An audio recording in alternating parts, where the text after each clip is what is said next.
I guess the main thing that really took hold of me with boxing, it was I lost a whole lot of weight over the summer. The first thing I thought of was I actually go back in the gym and start boxing, see what happens. One of the main things that I do is run a lot. It's a big part of boxing, and if you're trying to be a boxer and you can't run, you're not a real boxer at all. I try to stay away from carbs. Like, I'll keep vegetables in my system, but for the most part, it's just protein. Boxing is one of those sports where you can't just leave it and come back to it later. Especially at my position right now, I'm only an amateur. And if I develop good habits now staying in the gym, it's something that's going to keep with me when I turn pro. When you're boxing, there's really nothing else that substitutes for it. It's kind of like cliff divers. There's no adrenaline rush that replaces that. And that was kind of like what happened to me. Me and my dad have talked about it, and we kind of want to be pro either after my 20th fight or in between 15 and 20.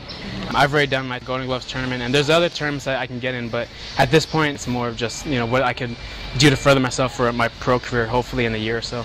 Following in your father's sport, nothing's given to you at all. No boxer's going to just lay down for you at all. They always want to be the guy who's going to beat me. That's what keeps my motivation up, definitely, is just knowing that people always want to come after me, and I'm the guy to get right now in my division and in this town. Also, I guess everyone's trying to, you know, doubt me, saying that I'm not my dad. Things are being handed to me because of who I am. I like proving those people wrong and proving that I can really fight, and I guess that's what keeps me going.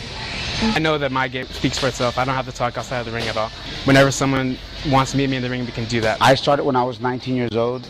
And against the wishes of my dad, the same thing with my son. I didn't let him fight early on. And at the age of 19, when he really wanted to do it, I said, you got to show me you really want it, and you got to diet and start running. And for 6 months, he did that. Got ready for the Golden Gloves. That was his goal, so I helped him.